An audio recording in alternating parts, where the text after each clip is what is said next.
Et voilà, on est dans la dernière partie de l'opération. Quand il enlève le bandage, heureusement, franchement, ça va, il l'a fait délicatement. Là, je me reconnais pas. C'est clairement violent. Alors, pour tous ceux qui n'ont pas compris ou qui avaient des doutes ou quoi, là, on est bel et bien sur la fin de l'intervention. Là, il remet un coup de phénol.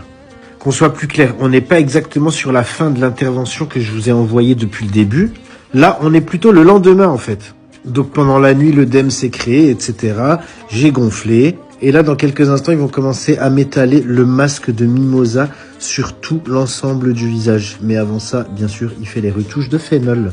Là, elle me détend les yeux pour que l'œdème parte un petit peu. En tout cas, au niveau des yeux. Elle m'a demandé de cleaner, mais c'est un peu compliqué de cleaner dans ces situations. Elle m'hydrate les lèvres. Et voilà, c'est parti. Elle pose la poudre. Je vous laisse imaginer comment ça m'a fait du bien sur le coup. Parce que mon visage était quand même très très chaud. Bon, j'espère que vous êtes prêts parce que là, le résultat va arriver sans trop tarder. Et bien sûr, je vous ai fait des vidéos de chaque jour de l'évolution de mon visage après le retrait du masque. Parce qu'il évolue chaque jour.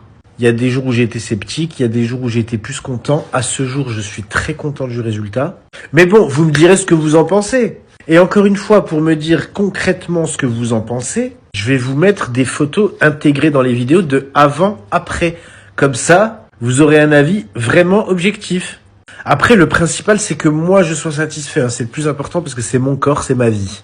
En tout cas, cette opération, j'ai envie de dire, plus de peur que de mal. Vraiment.